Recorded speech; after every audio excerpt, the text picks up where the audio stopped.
The grimy rooftops of concrete canyons were Pip's kingdom. He knew every cracked tile, every rusted gutter, every discarded crust of bread. Life as a city pigeon was a constant hustle, a flurry of wings and sharp pecks. But Pip was resourceful. He navigated the human feet and roaring machines with a street smart confidence. One blustery autumn afternoon, a shadow fell over Pip's usual scavenging ground.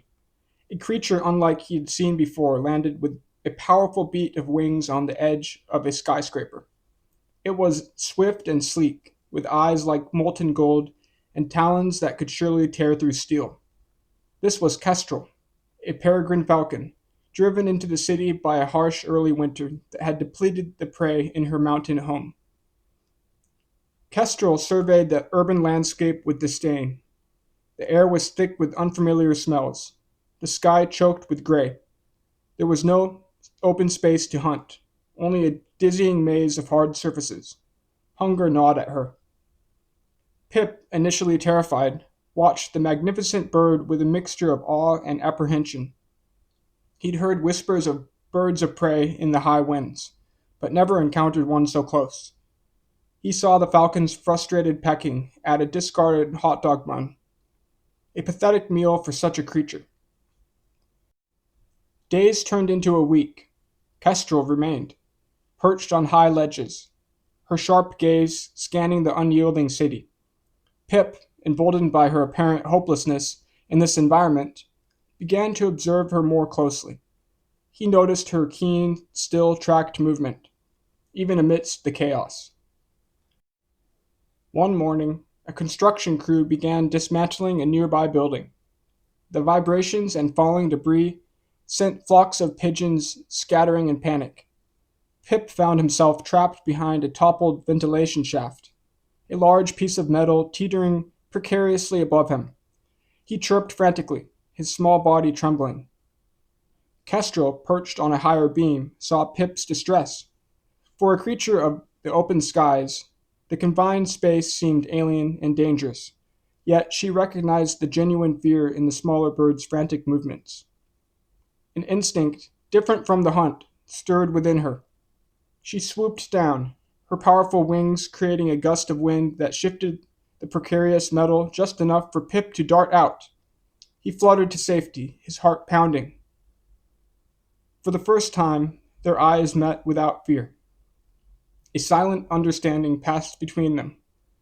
Kestrel saw Pip's intimate knowledge of this concrete jungle, his ability to navigate the hidden pathways and find scraps of food.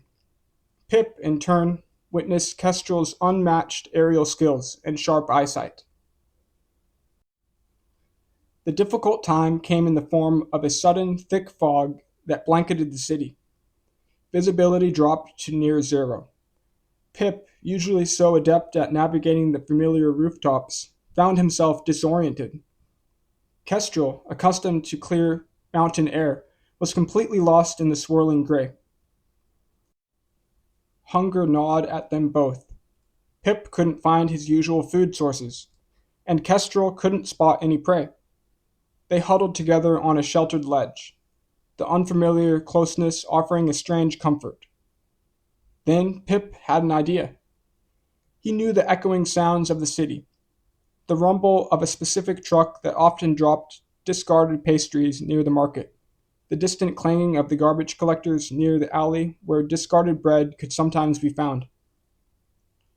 He began to call out, soft cooing sounds that Kestrel, with her superior hearing, could discern through the fog. He led her through the swirling mist, his small form a guide in the oppressive gray. Kestrel, in turn, used her height to occasionally rise above the thickest patches, giving Pip a general direction. Working together, they navigated the treacherous fog. Pip's knowledge of the ground and Kestrel's aerial perspective, however limited, proved invaluable. They eventually found the market, the familiar rumble of the pastry truck a beacon in the gloom. They shared the meager scraps they found, a city pigeon and a country falcon, united by circumstance and a newfound respect. As the fog finally lifted, revealing the familiar cityscape, Kestrel felt a pang of something akin to gratitude. Pip, watching the magnificent falcon stretch her wings, felt a sense of pride.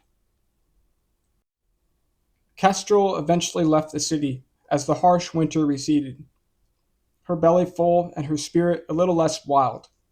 She carried with her the memory of the small, resourceful pigeon who had shown her that even in the most alien of landscapes, connection and cooperation could bloom.